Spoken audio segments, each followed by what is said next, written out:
بسم الله الرحمن الرحيم والمرسلات عرفا فالعاصفات عصفا والناشرات نشرا فالفارقات فرقا فالملقيات ذكرا عذرا أو نذرا إنما توعدون لواقع فإذا النجوم طمست وإذا السماء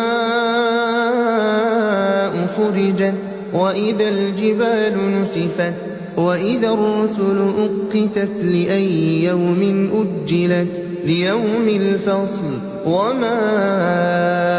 أدراك ما يوم الفصل ويل يومئذ للمكذبين ألم نهلك الأولين ثم نتبعهم الآخرين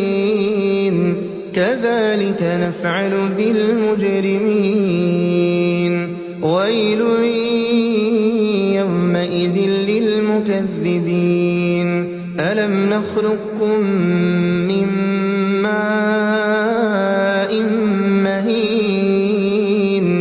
فجعلناه في قرار مكين إلى قدر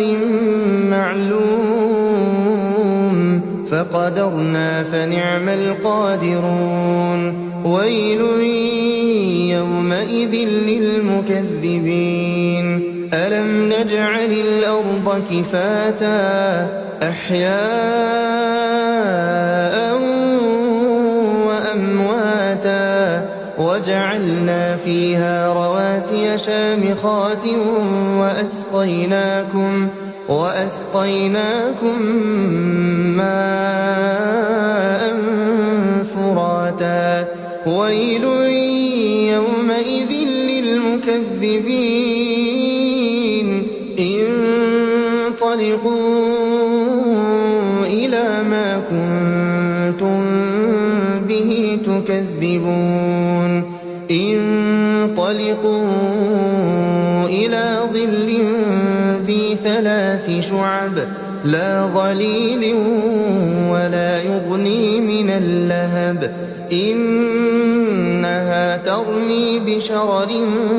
كالقصر كأنه جمالة صفر ويل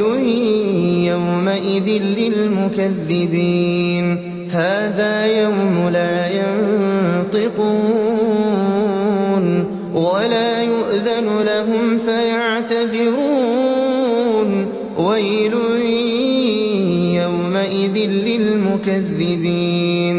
هذا يوم الفصل جمعناكم والأولين فإن كان لكم كيد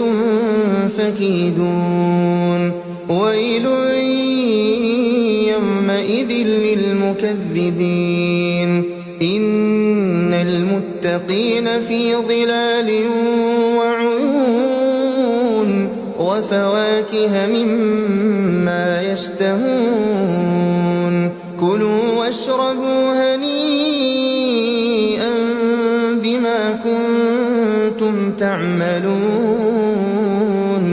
إنا كذلك نجزي المحسنين ويل يومئذ للمكذبين كلوا وتمتعوا قليلا إنكم